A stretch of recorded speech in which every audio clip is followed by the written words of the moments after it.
Hi, my name is Kate Lehman, and this is my Eportfolio practicum for my Master's in Educational Administration. I have spent the last 3 years working towards my Master's in Education in hopes of one day becoming an assistant principal, a principal, or possibly even a superintendent. A little bit about myself. I am originally from Newton, Kansas. I graduated high school from Newton High in 2011 and decided to pursue a bachelor's degree in education at Fort Hays State while I competed on the women's basketball team. I graduated in 4 years from FHSU with my bachelor's and then decided to immediately start the master's program while also teaching. I got my first teaching job at USD 270. It's in Plainville, Kansas. It's actually just right down the road from Hayes. And I have taught here for the past 3 years.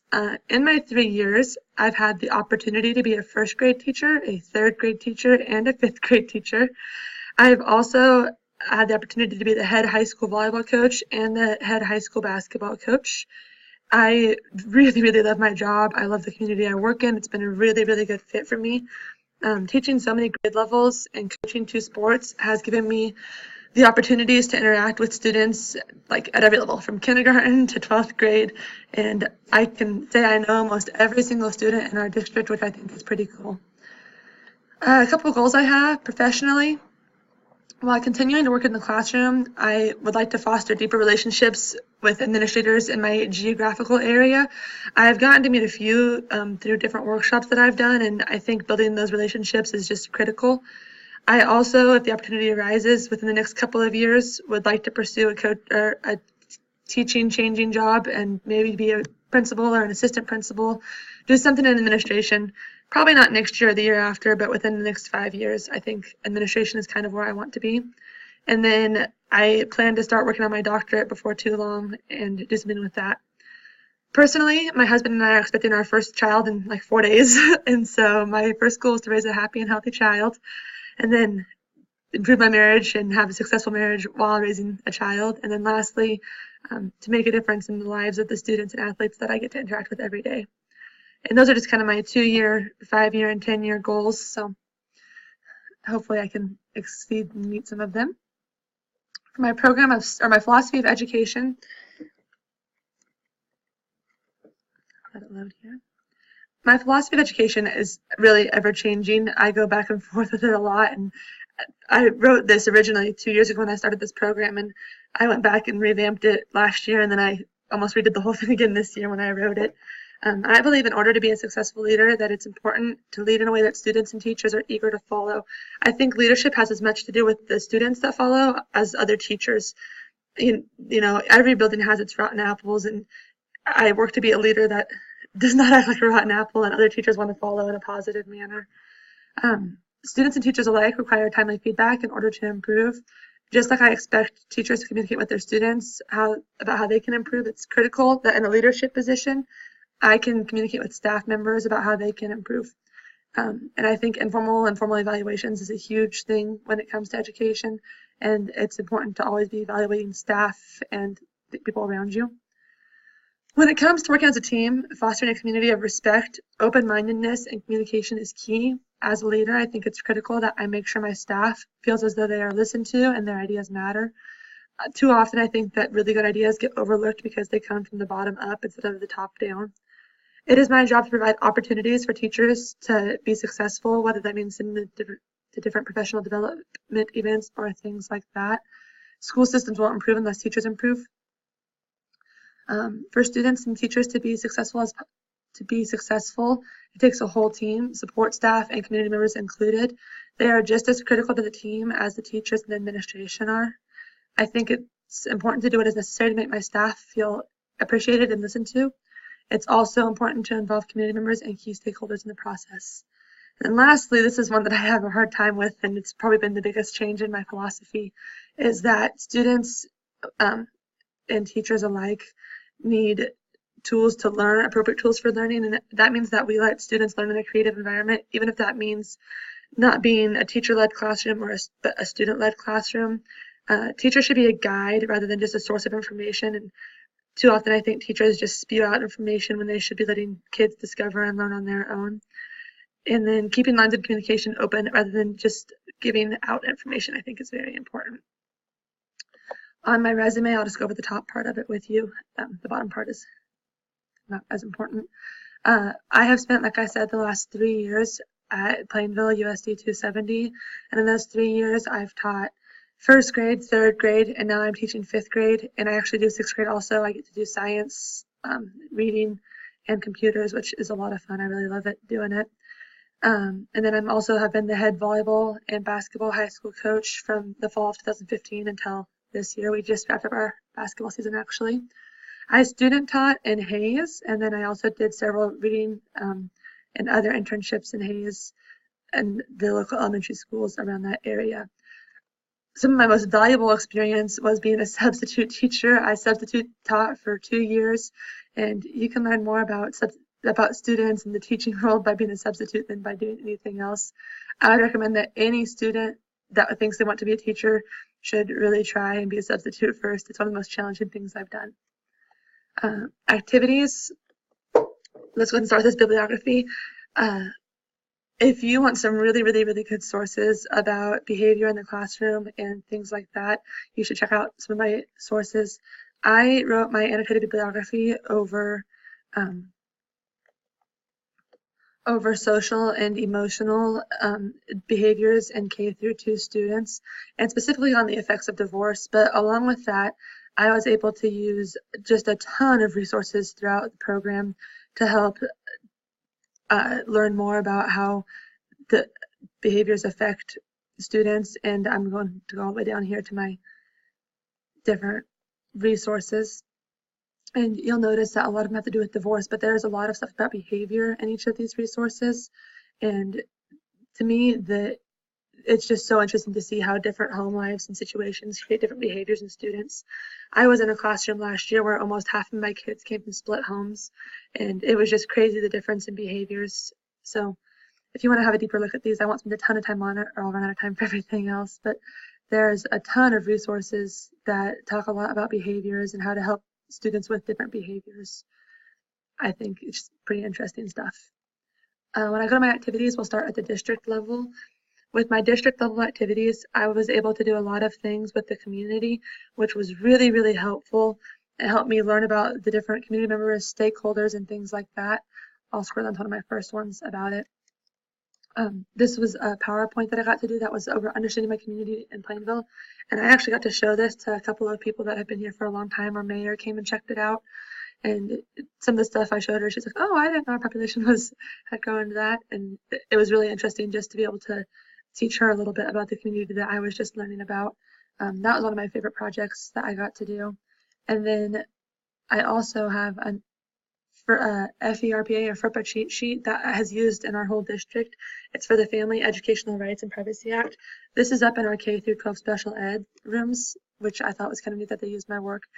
And it just tells what you can do, should think about, and should stop if you are thinking about FERPA.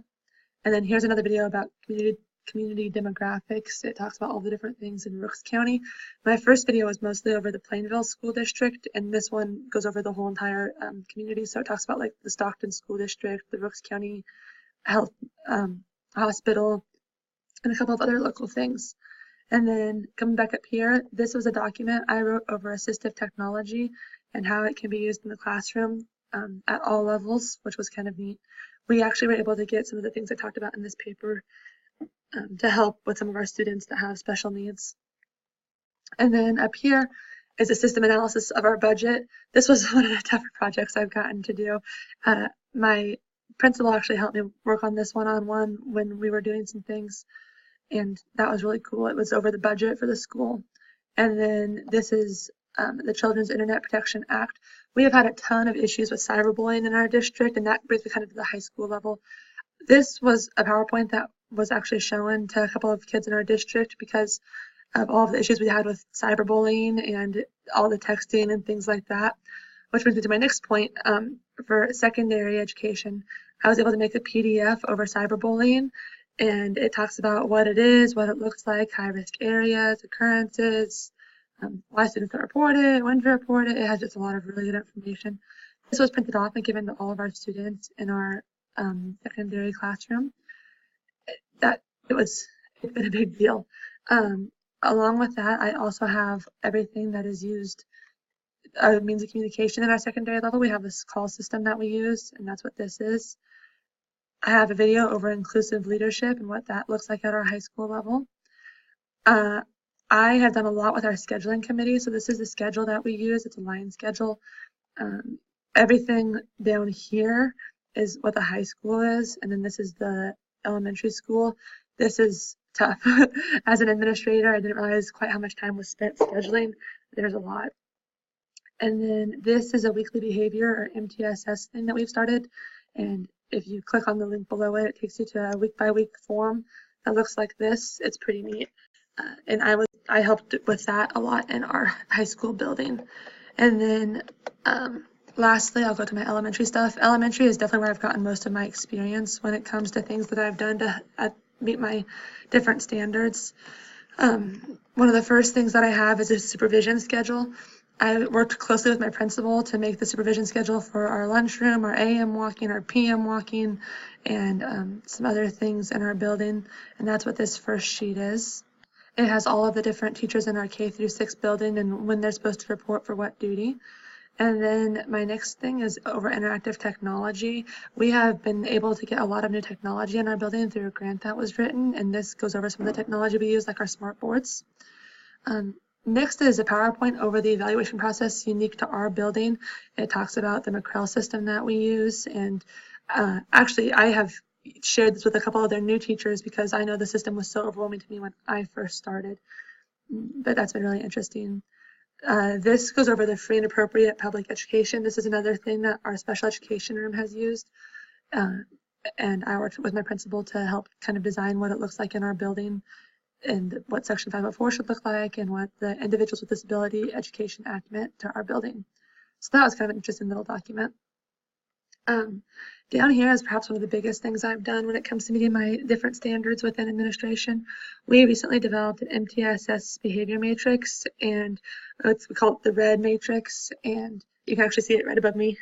It's different standards up there that hang in all the classrooms.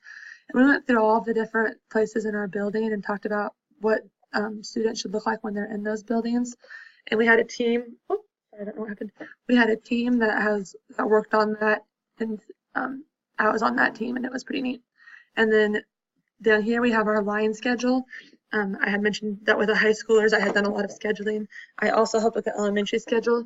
We make this line schedule, and then we plug in all of the high school.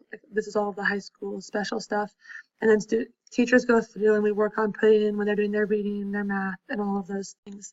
And so this is actually one of the blank copies. If I had scanned them, we have a full copy with every single teacher and what they teach and when they're teaching it. And it's pretty cool, but it is tedious work. And then down here is 2 PowerPoints, one about people first language and one about parental rights and special education. But I'm going to go ahead and skip over those or I'm going to run out of time. For the reports, the administrator evaluation, I had my principal sign off on this a little while ago. It's right here with a signature from a couple months ago. And then heading to my reflection, this is probably my favorite part of the whole entire portfolio. I actually really enjoyed writing this and looking back on all of the different things. So I'll go ahead and start out first with the exploration stage.